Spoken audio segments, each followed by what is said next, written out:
লেখো লেখো ঘরে সরে গেল মমতা।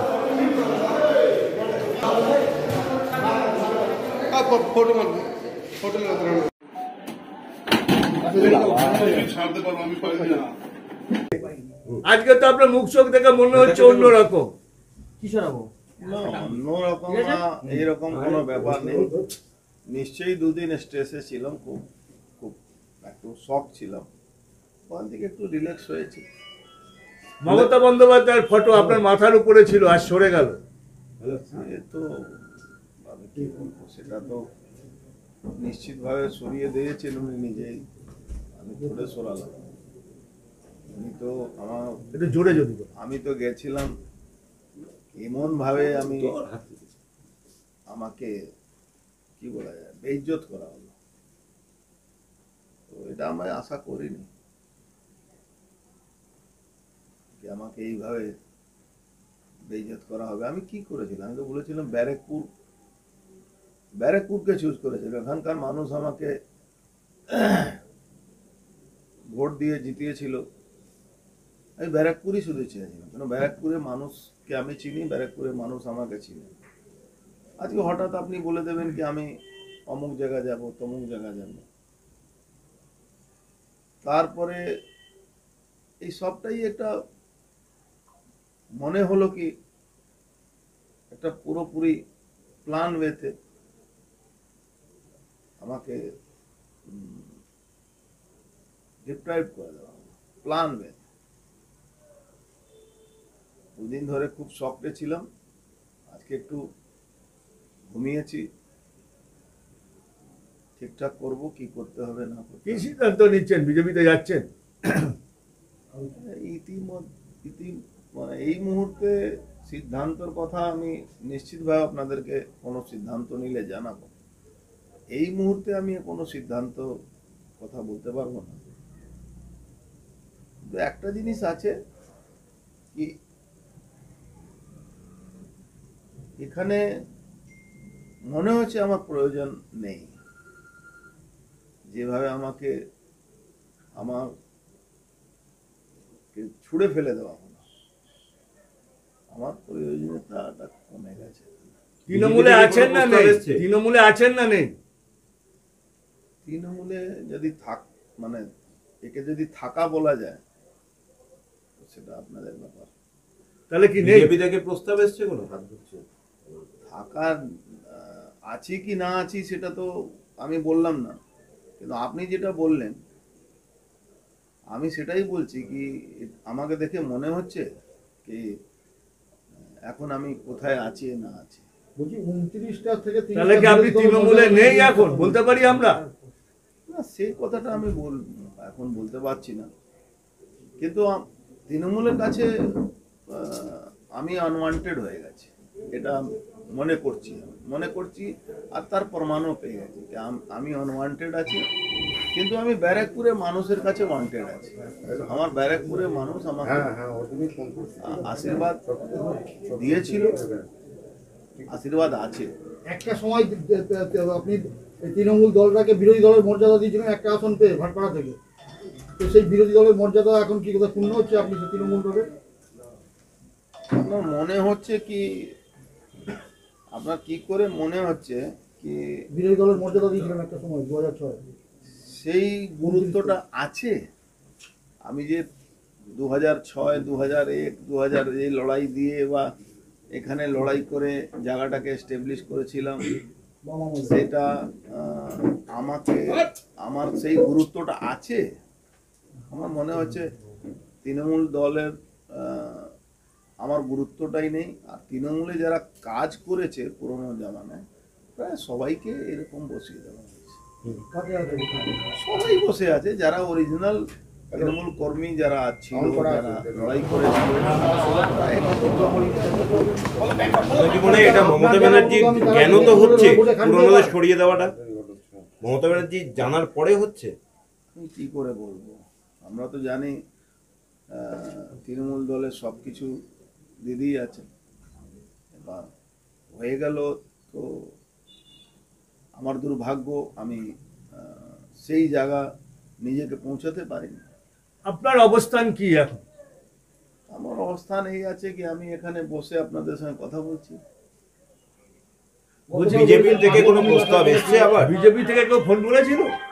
দেখুন বিজেপি থেকে আমার তো প্রায় সবাই বন্ধু বান্ধব আছে, না ফোন আসা না কথা বলার, তো বললে ঠিক হবে না। পার্থভূমিক আসার কথা ছিল। হ্যাঁ, কেন একটা প্রশ্ন শেষ করতে দিবি তারপরে তো বলবি। কেন বিজেপিতে যখন আমি ছিলাম আমি একটা জিনিস সবসময় মার্ক করতাম, যখন সংসদের প্রত্যেক মঙ্গলবারে মিটিং হতো সেখানে একটা কথা প্রধানমন্ত্রী মোদিজি বলতেন যে সম্পর্ক সবার সঙ্গে, প্রত্যেকটা সদস্যর সঙ্গে, লোকের সঙ্গে সম্পর্ক রাখাটাই উচিত, কারোর সঙ্গে সম্পর্ক খারাপ করাটা উচিত। মানুষ বাঁচবে কতদিন? একটা মানুষ হয়তো খুব বেশি হলে 90 বছর, 92 বছর, 95 বছর, তার মধ্যে মানুষের সঙ্গে সম্পর্কটা খারাপ করবে না। কারো বিরুদ্ধে রাজনৈতিক লড়াই হতে পারে, কারো বিরুদ্ধে পার্সোনাল লড়াই তো কিছু নেই। তো আমি সেটাকে অনুসরণ করি। আমি কিন্তু কোনো পার্সোনাল লড়াই আজকেও নেই, কিন্তু আমি দুর্ভাগ্যশালী কি আমার 1.5 বছরটাকে 1.5 বছর আমার নষ্ট করা। যেখানে আমি এলাম সেখানে নষ্ট পর্যন্ত ব্রিগেডের আগে পর্যন্ত কি আপনাকে টিকিট দেওয়া হবে এরকম বলা হয়েছিল? আমি যেদিন দলে আসি সেদিনই আমাকে বলা হয়েছিল কি আপনি টিকিট পাবেন। তারপরে আমার 5 বার ইন্টারভিউ হলো, ইন্টারভিউতে আমি ফেল করে গেলাম, তাই জন্য টিকিট পাই।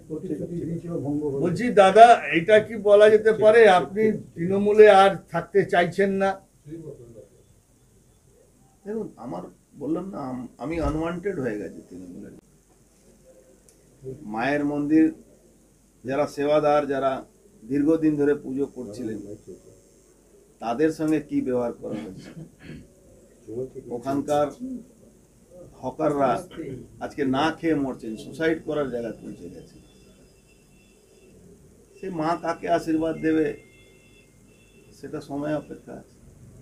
বারাকপুর লোকসভা কেন্দ্রের মানুষ আপনাকে এতদিন ছিল, তারাও তো একটা চিন্তা আছে যে আপনি কোন দলে যাচ্ছেন বা সেটা জানতে চাইছে। দেখুন এখানে দলের ব্যাপার নেই, এখানে দল নিশ্চিতভাবে একটা দল থাকে, কিন্তু ব্যারাকপুরের লড়াইটা ম্যান ভার্সেস ম্যান হবে। আর ব্যারাকপুরে মানুষ একদিকে থাকবে আর ব্যারাকপুরে কিছু লোক একদিকে থাকবে। ওদিকে আবেগের ভোট হবে, ইমোশনের ভোট হবে, অর্জুন ইমোশনের ভোট হবে। না, যেভাবে আমার সঙ্গে ব্যবহার করা হয়েছে সে তো মানুষ দেখছে। আমার তো কোনো ভুল নেই, আমি তো কোনো ভুল করিনি, কিন্তু যেভাবে আমার সঙ্গে ব্যবহার করা হলো সে তো বড় মাও দেখবেন, ঠাকুরও দেখবেন। যখন তৃণমূলে দাদা প্রচারে নামছেন কবে থেকে? প্রচারে নামছেন কবে থেকে? যেদিন বড় মার আদেশ হবে সেদিন নেমে যাবো। সিএ নিয়ে কি মত আপনার? সিএ নিয়ে এফেক্ট কি পড়বে বলে 50 বছরের লড়াই স্বীকৃতি পেল। একটা তাদেরকে সবসময় বলা হতো মতুয়া ভাইদেরকে তারা রিফিউজি, সেই ওয়ার্ড থেকে তারা মুক্তি পেল। আমি সাধুবাদ জানাচ্ছি। মতুয়ারা সম্মানে বাঁচবে। ভারতবর্ষের বাইরে যারা ভারতবর্ষে আসতে চাইছেন, যারা ওখানে অসুবিধায় হয়তো আছেন, তাদের জন্য রাস্তা খুলে গেল। যারা ভারতবর্ষে মধ্যে আছেন তাদের সম্মানটা বাড়লো। আর যে একটা মিথ্যা প্রচার আছে কি কাউকে এখান থেকে নাগরিকতা শেষ করে দেওয়া হলো, এটা ভুল প্রচার। আমরা সেই বিলে আমিও ভোট দিয়েছিলাম, আমি বিলে অংশগ্রহণ করেছিলাম। এখানে আউটগোয়িং এর কোনো জায়গা নেই, এখানে ইনকামিং এর জায়গা আছে। এই ভুল তথ্যের উপরে কোনো ভাই, ভারতবর্ষে কোনো ভাই যাতে এই ভুলের উপরে বিশ্বাস করবেন না। এখানে সম্মান দেওয়ার বিল আছে, অসম্মান করা বিলটা নেই। বিজেপি সরকারের এই পদক্ষেপকে কি বলবেন? দেখুন এটা তো 2019-এ এইটা এসছিল সিএ বিল। তো আমার মনে হচ্ছে এই পদক্ষেপটা খুব ভালো। সাধুবাদ জানাচ্ছেন। রুল হলো, রুলটা ফ্রেম হলো, লাগু হলো, তার জন্য আমি ধন্যবাদ জানাবো প্রধানমন্ত্রীকে, ধন্যবাদ জানাবো অমিত শাহকে। এইটা কি ভোটে effect পড়বে? ভোটে প্রভাব পড়বে? দেখুন, সব রাজনীতি ভোটের জন্য করা হয় না, কিছু রাজনীতি মানুষের সম্মান জন্য করা হয়। প্রধানমন্ত্রীজি মতুয়া ভাইদের, নমশূদ্র ভাইদের জন্য সম্মান বাড়িয়েছেন, যারা অপর দেশ থেকে এসেছিলেন তাদের সম্মান বাড়াবার জন্য তারা কাজ করেছেন। পর্যন্ত আপনি দীর্ঘদিনের পলিটিশিয়ান, এখন যা পরিস্থিতি রাজ্যে, তাতে লোকসভা ভোটে রাজ্যের ফলাফল কি হতে পারে? দেখুন, আমি কোনো অ্যাস্ট্রোলজি জানি না বা বুঝি না, কিন্তু মানুষের আবেগ মোদিজির পক্ষে আছে। কার পক্ষে? মোদি, কাদের আবেগ? জনগণের। জনগণের আবেগটা মোদিজির পক্ষে আছে। 19-এর থেকে ভালো রেজাল্ট হবে বিজেপির? নিশ্চিতভাবে ভালো হওয়ার কথা। ব্যারাকপুর কি হবে? ব্যারাকপুরের আবেগ কার দিকে? ব্যারাকপুর যেখানে ছিল সেখানেই থাকবে। সেখানে বলতে বলে বিজেপিকে 19-এ কোথায় ছিল? বিজেপি ছিল। 19-এর বিজেপির অর্ধেক প্রার্থী তালিকা প্রকাশ হয়ে গেছে, কিছুটা বাকি আছে। সেই তালিকায় কি আপনার নাম থাকছে? সেটা আমি জানি না থাকবে কি না থাকবে, কিন্তু ব্যারাকপুরের জায়গায় থাকবে। আপনি এতদিনের বিধায়ক, তারপরে সাংসদ, তারপরে এই টিকিট না পাওয়া, এই যে দূরত্ব তৈরি হয়ে গেল, কি বলবেন? এটা 1900 হয়েছিল, এবারও হবে। বলছি, এটা আপনার রাজনৈতিক জীবনে অনেক বড় শিক্ষা পেলেন। হ্যাঁ, এটা আমি জ্ঞান পেলাম। আমি সত্যি আমার যে জায়গা ছিল আমি ভুল করেছি, আমি প্রকাশ্যে আপনাদের কাছে ভুল স্বীকার করছি, আমি ভুল করেছিলাম। কি ভুল? তৃণমূল দলে আসে? এটা ভুল আমার ছিল। এই ভুল থেকে আপনি কি শিক্ষা নিলেন? ভুল থেকে অনেক কিছু শিক্ষা নিলাম। এটা একটা বই তৈরি হয়ে যাবে, তো বইটা তো বলতে পারবো না, কিন্তু একটা জিনিস আমি দেখলাম, এই ব্যাপারে আমার থেকে বেশি আমার ছেলে দূরদর্শী আছে। সে আমাকে বারবার বলতো যে তোমাকে এরা টিকিট দেবে না, তোমাকে এরা অসম্মান করছে, ইটস এ প্ল্যান, এটা প্ল্যান তহত এই কাজগুলো হচ্ছে। তাহলে সে অবশ্যই বুঝতে ছেলের কথাই পেরেছিল সত্যি বলে- হলো। ছেলের কথাই সত্যি হলো।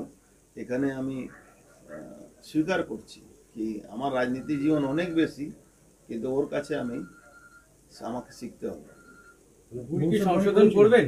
ভবিষ্যৎবাণী করেছিল? সংশোধনে তো সময় বলবে।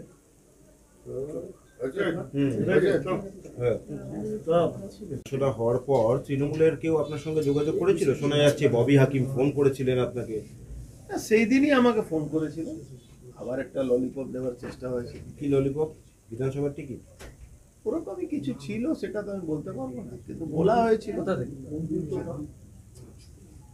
শুনুন, একটা যে জিনিসটা আমার কাছে ছিল সেটাই পেলাম না, আমার অন্য কিছু পাওয়ার আশা কি আছে? মানে ভরসা করতে পারছেন? আমি তো পাওয়ার জন্য আসিনি রে ভাই, আমি তো ব্যারাকপুরে মানুষের সেবা করার জন্য। আমি 5 বছরে একটা মানুষ ব্যারাকপুরে বলতে পারবে না যে আমার যে কাজ করণীয় আমি করিনি, বা আমি কোনো তৃণমূল কর্মীর পিছনে কোনো কাটি দিয়েছি, বা কোনো কর্মী অসম্মান করেছি, কোনো কর্মীর বিরুদ্ধে আমি কোনো কাজ করেছি, কোনো মানুষের বিরুদ্ধে আমি কাজ করেছি, একটা কেউ আমার এগেনস্টে বলতে পারবে না।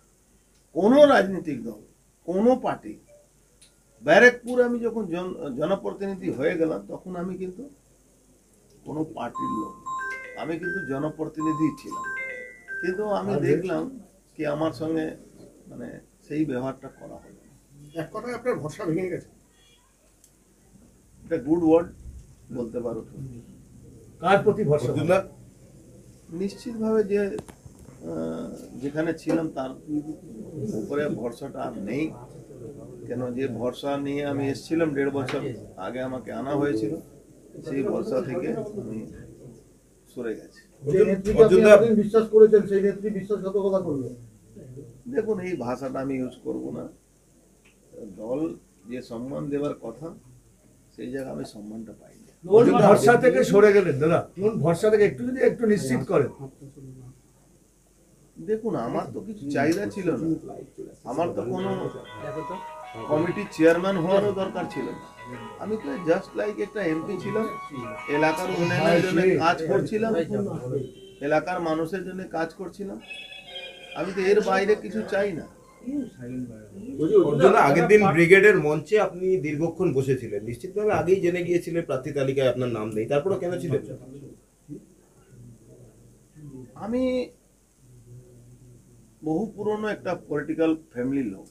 আমার পরিবার এখানে প্রায় 45-50 বছর ধরে রাজনৈতিক পরিবার আছে। রাজনীতিতে একটা জিনিস সবসময় মনে রাখতে হয়, মানুষকে আমাকে বুঝাতে হবে যে আমি কোনো ভুল করিনি। আমি শেষ অবধি আমি জানি আমার ডেথ ওয়ারেন্টে সই করে দেওয়া হয়েছে, তা সত্ত্বেও আমি ব্যারাকপুরের মানুষের জন্য বসেছিলাম। তৃণমূল কর্মী যারা বিশ্বাস করে তৃণমূল কংগ্রেসকে নিয়ে এসেছিল বা তৃণমূল কংগ্রেস করে তারা যাতে আমাকে ভুল না ভাবতে পারে, তারা এটা বুঝতে পারে কি যে ব্যক্তিকে এখানে টিকিট দেওয়া হচ্ছে সে ব্যক্তি আর আমার মধ্যে কি তফাৎ আছে। তাহলে কি এবার পার্থ ভৌমিক ভার্সেস অর্জুন সিং দেখা যাবে? উচিত তো সেটাই। কি হচ্ছে? কি এই দেখাটা, কি দেখাটা? এই পার্থ ভৌমিক ভার্সেস কোন দলের? সেটা আমি কি করে বলবো, কিন্তু এই লড়াইটা তো ও তো পিছন দিয়ে যেভাবে শেষ মুহূর্তে আমার গলায় তো জায়গা চলেই গেছে। অর্জুন দা, আপনার বিরুদ্ধে লাগাতার বেশ কয়েকদিন ধরেই আমরা দেখছিলাম বিক্ষোভ হচ্ছিল, প্রশ্ন তুলছিলেন দলেরই একাংশ। কোথাও মনে হচ্ছে যে দলের প্রশ্নই তারা করছিলেন? দলের একাংশ না, দুজন বিধায়ককে লাগিয়ে দেওয়া হয়েছিল, একজনই এখানে লাগাবার লোক আছে। এখন তার বলতে বাধা নেই, তার নাম না, আমার ভালো বন্ধু পার্থ ভৌমিক, আমরা গুড ফ্রেন্ড। বন্ধুর সাথে কি বন্ধুর লড়াই হবে? না, বন্ধুর সঙ্গে তো লড়াই, বন্ধু মানে প্রত্যেকটা লড়াই তো কোনো না কোনো বন্ধুর সঙ্গেই হয়। আর তো বেশি দেরি নেই, ভোট তো এসেই গেল, আর প্রার্থী নির্বাচন হয়ে যাচ্ছে। আপনি কি ভাবলেন? এখনো তো সময় কম। শুনুন, কোনো লড়াই এমনও হয় যে লড়াইতে জেতার জন্য করতে হবে। আমি সবসময় লড়াইটা জেতার জন্য করি, আর লড়াইটা সামনে থেকে লড়া আমার অভ্যাস আছে। আমি মানে পিছন থেকে আপনাকে ডেকে বসিয়ে খাইয়ে তারপরে আপনাকে ঘুমের ওষুধ দিয়ে আপনার গলা টিপে দেবো, এই লড়াই আমি বিশ্বাস করি। এটাই কি আপনার সাথে হয়েছে? ঘুমের ওষুধ দেওয়া হয়নি, আমি চোখ খুলেই দেখলাম আমার গলা টেপা হলো। তখন কি সতর্ক হলেন? সতর্ক আমি সবসময় থাকি। হ্যাঁ, দেরি তো হয়েছে। ঘরে সরে গেল মতো। এই চাইছি শেষ দেখো তোমার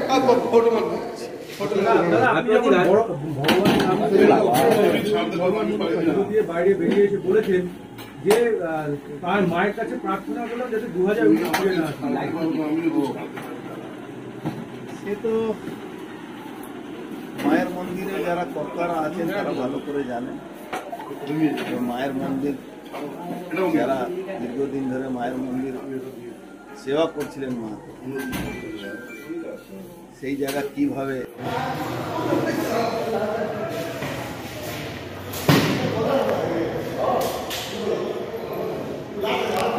ঘরে সরে গেল মতো।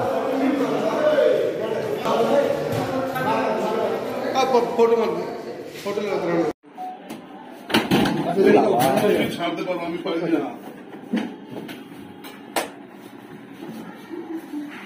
তুমি আমাকে ছাড়তে পারবো, আমিও